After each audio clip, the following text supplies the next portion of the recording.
నమస్తే. ఇన్నాళ్ళు నన్ను సపోర్ట్ చేస్తూ, ఎంకరేజ్ చేస్తూ మీ ప్రేమని నాకు అందిస్తున్న ప్రతి ఒక్కరికి కృతజ్ఞతలు. అలాగే ఈ వీడియో కూడా ఖచ్చితంగా మీకు ఉపయోగపడుతుంది. లైక్, షేర్ అండ్ సబ్స్క్రైబ్ చేసి మీ సపోర్ట్‌ని నాకు అందించండి. అలాగే ఈ వీడియో పట్ల మీకున్న అభిప్రాయాన్ని కామెంట్ సెక్షన్‌లో కామెంట్ చేసి తెలియజేయండి. ఇప్పుడు వీడియోని చూద్దాం. నమస్తే. Welcome to our channel. నేను పద్మిని. ప్రస్తుతం మనతో పాటు ప్రముఖ ఆధ్యాత్మికవేత్త, ఆస్ట్రో న్యూమరాలజిస్ట్, ఎనర్జీ వాస్తు స్పెషలిస్ట్, శ్రీ విద్యోపాసకులు శ్రీమతి జయప్రద గారు మనతో పాటు ఉన్నారు. మాట్లాడదాం. జయప్రద గారు నమస్తే అండి. నమస్తే అమ్మా. శ్రీమాత్రే నమః. కన్యా రాశి వారికి అక్టోబర్ మాసం ఎలా ఉంటుందని అనుకోవచ్చండి? తప్పకుండా. కన్యా రాశి వాళ్ళకి అక్టోబర్ మాసంలో కొంత ప్రతికూలత ఎక్కువగా ఉంది, అనుకూలత తక్కువగా ఉంది. అనుకూలత గ్రహాలు అనేది తక్కువ ఉన్నప్పటికీ కూడా చాలా లాభాలు ఎక్కువగా ఉన్నాయి. ప్రతికూలం ఎక్కువగా ఉంది, కాకపోతే అది కొంచెం ఇబ్బందిగా ఉన్నప్పటికీ అంత పెద్ద మనం అధిగమించవచ్చు ఈజీగా. ఎందుకు అంటే కన్యా రాశి వాళ్ళకి ఈ మాసంలో గురువు వక్రించడం ఒకటి వీళ్ళకి ప్లస్ పాయింట్. దానివల్ల ఏంటంటే వీళ్ళకి కుజుడు ఇక్కడ వక్రించి ఏ స్థానానికి వస్తాడంటే మేషం చూస్తున్నాడు. సో మేషం తర్వాత మీనం, ఇక్కడి నుంచి కుంభం, మకరం, ధనస్సు, వృచ్చికము, నవమస్థానాధిపతి అవుతున్నాడు వీళ్ళకి. సో నవమస్థానాధిపతి అవ్వడం వల్ల ఏమవుతుంది అంటే వీళ్ళకి రావాల్సిన ఆస్తులు కానీ, వీళ్ళకి చెందాల్సిన డబ్బులు కానీ, ఎప్పటి నుంచి ఇంట్లో వాళ్ళు అంటున్న వాళ్ళ స్థలాలు కానీ వీళ్ళ పేరుని రాస్తానే అవన్నీ ఈ మాసంలో వీళ్ళకి అవుతాయి. సో అది లాభం కింద వస్తుందా? సో ఒక గ్రహం అనుకూలంగా ఉన్నప్పటికీ కూడా వీళ్ళకి లాభంలోకి వచ్చినట్టే ఉంది. సో మిగతా వ్యాపార విషయంలో, వ్యాపార రంగంలో వాళ్ళకి కొన్ని ఇబ్బందులు ఉన్నాయి. వ్యాపారం చేసే వాళ్ళకి కాస్త ఇబ్బంది ఉంది. ఆ ఇబ్బంది ఎటువంటి ఇబ్బంది అంటే ఆర్థికంగా ఉండే ఇబ్బంది కొంచెం ఉన్నప్పటికీ కూడా లాభంలో ఎక్కువగా వస్తున్నాయి. అంటే నష్టపోయిన ఆస్తి తిరిగి రావడం కానీ, కోర్టులో ఒక కేసు నడుస్తుంటే ఆ కేసు వీళ్ళకి అనుకూలంగా మారడం కానీ, దాని నుంచి వచ్చే ఆస్తులు వీళ్ళకి రావడం కానీ, గవర్నమెంట్ సంబంధించిన పన్నులు పెండింగ్ ఉండిపోయి ఆ పన్నులు వస్తాయి ఎవరో రావనుకున్న వాళ్ళకి ఈ మాసంలో వచ్చే అవకాశం కానీ కన్యా రాశి వాళ్ళకి ఉన్నాయి. అంటే వ్యాపారస్తులకి. సో ఆ పన్నులు రావడం కానీ, గవర్నమెంట్ సంబంధించిన ఏవైతే ఉన్నాయో అవన్నీ వీళ్ళకి అనుకూలంగా మారే అవకాశం ఉంది. సో మిగతా విషయాల్లో ప్రతికూలంగా ఉన్నప్పటికీ కూడా ఇది ఒక్కటి వీళ్ళకి సరిపోతుంది వీళ్ళకి బ్రహ్మాండంగా ఉండడానికి.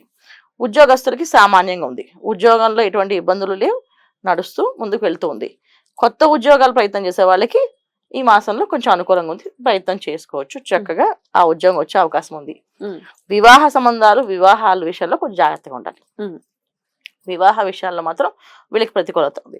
సో మనకి ఇది కొన్ని ప్రతికూల గ్రహాలు పనిచేస్తున్నప్పుడు ప్రతికూలంగా ఇక్కడ వివాహ సమయంలో చేసుకునే వాళ్ళు మోసం చేయడం కానీ, మోసపోయే ఫ్యామిలీకి వెళ్ళడం కానీ, మోసపోయే అబ్బాయి కానీ, మోసపోవడం అమ్మాయి కానీ జరిగే అవకాశం ఉంది. కనుక కాస్తంత జాగ్రత్తగా పెళ్లి సంబంధం విషయాలు మాత్రం వెంటనే ఎప్పటి నుంచి కుదరట్లే కదా, కుదిరింది అని చెప్పి వెంటనే తొందరపడకుండా ఆలోచించి కరెక్ట్ గానే ఉందా, మంచి వాళ్ళేనా అని 1-10 సార్లు జాతకాలు చూపించుకోవడం, 1-10 సార్లు ఎంక్వైరీ చేయించుకోవాలి. లేకపోతే ఏంటంటే నష్టపోయే అవకాశం ఇక్కడ ఉంది వీళ్ళకి.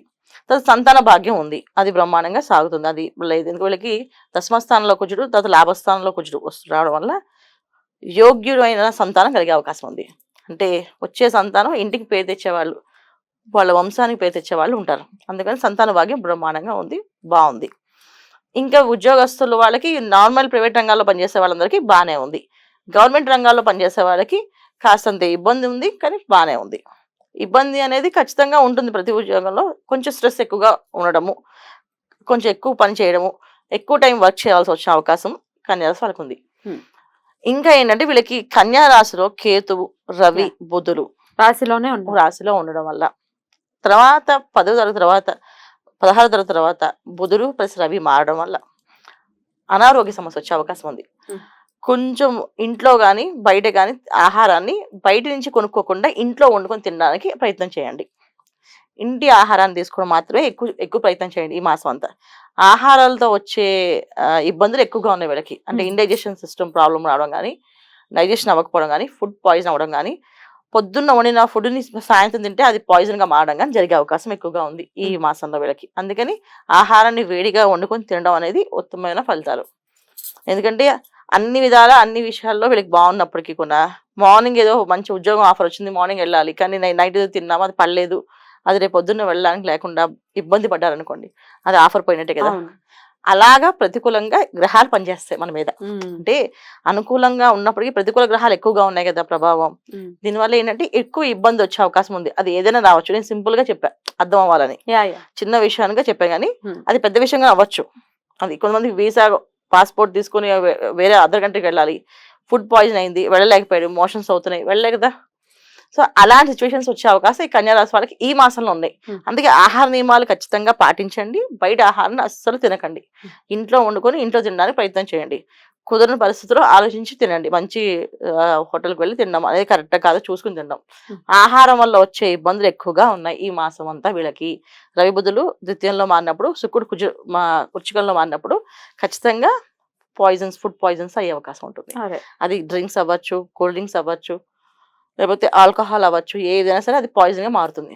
ఏదో ఒకసారి కదా పార్టీలో ఏదో తాగాం కదా అంటే అది వాళ్ళని ఇబ్బంది పెట్టి విపరీతంగా తెప్పించే అవకాశం ఉంది. వెన్నుకు సంబంధించిన ఇబ్బందులు ఉన్నాయి. తర్వాత అనారోగ్య సమస్య అనేది ఎలా వస్తుంది వీళ్ళకి అంటే, ఈ మాసంలో వీళ్ళకి ఏదైనా అనారోగ్యం పడ్డారు అంటే ఒక బ్యాక్ పెయిన్ స్టార్ట్ అయిందంటే అది పోదు, దీర్ఘకాలికంగా ఇబ్బంది పడుతుంది. తర్వాత డైజెషన్ సిస్టమ్ పాడైంది, కొంచెం ఏమైనా ఇబ్బంది పడిందంటే అది ఇంకా కంటిన్యూ చేస్తుంటుంది. అలాంటి విషయాలు జరిగే అవకాశాలు ఉన్నాయి కనుక చాలా జాగ్రత్తగా ఆహార విషయంలో నియమాలు తీసుకుంటే సరిపోతుంది. రైట్. ఇక డెఫినెట్ గా మరి పరిహారాల విషయం కూడా ఒకసారి చెప్పుకుంటే, డెఫినెట్ గా ప్రతికూల పరిస్థితులు ఉన్నాయి లగ్నంలోనే, అంటే రాశిలోన లగ్నం చూసుకున్నా పర్వాలేదు, రాశిలోనే 3 గ్రహాలు ఉన్నాయి కాబట్టి మరి ఎటువంటి పరిహారాలు చేసుకుని కొంత ఈజీ చేసుకోవచ్చు ఈ మంత్ ని అంటే ఏం చెప్తారు? తప్పకుండా నాన్న.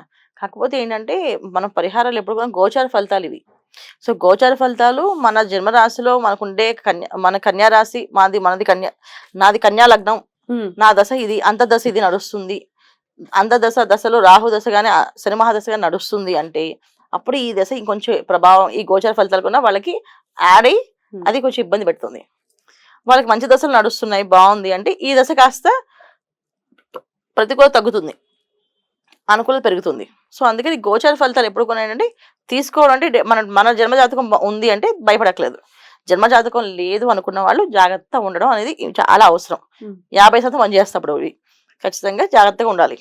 సో కన్యా రాశి వాళ్ళు ఏ పరిహారం చేసుకోవాలన్నా ముందు వీళ్ళకి షష్టంలో శని భగవానుడు, సప్తమంలో రాహు ఉండడం వల్ల ఏంటంటే కొన్ని అనుకోకుండా వచ్చే ఇబ్బందులు, ఎటువంటి ఇబ్బందులు వస్తాయో తెలియదు. ఎందుకంటే ఎప్పుడు రాహు కన్నా సడన్ గా ఇస్తారు తప్ప ఇదే వస్తుందని చెప్పడు. అనారోగ్య సమస్యలు రావచ్చు, ఆర్థిక ఇబ్బందులు రావచ్చు, ఏదైనా రావచ్చు. సో అందుకని దుర్గాదేవి ఆరాధన ఎక్కువగా చేయడం, దుర్గా అమ్మవారిని జపం చేసుకోవడం, దుర్గే రక్షణ నమః అనుకోవడం. దసరా నవరాత్రిలో ఉంటాం మనము ఖచ్చితంగా. సో ఎలాగో అమ్మవారి ఆరాధన చేసుకుంటాం. ఎప్పుడు కూడా భగవంతుడు ఎప్పుడు మేలు చేస్తూనే ఉంటాడు అన్న, మనం గుర్తించాం అంతే.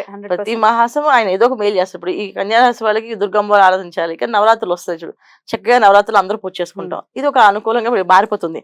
అంటే ఖచ్చితంగా బయట ఆహారం తినే అవకాశం ఉండదు. ఈ ప్రసాదాలు చేస్తాం కనుక ఇంట్లోనే పులిహోరలు, ఇంట్లో ప్రసాదం తింటాం. ఎక్కడికి వెళ్ళి దేవాలయం వెళ్ళి అక్కడ పులిహోర తింటాం, ఎంతో కొంత నియమంగా ఉంటాము. అలా అంటే భగవంతుడు ఎప్పుడు కొన్నా చల్లని వాడే, మనం తెలుసుకోలేకపోతున్నాం, గుర్తించలేకపోతున్నాం అంతే.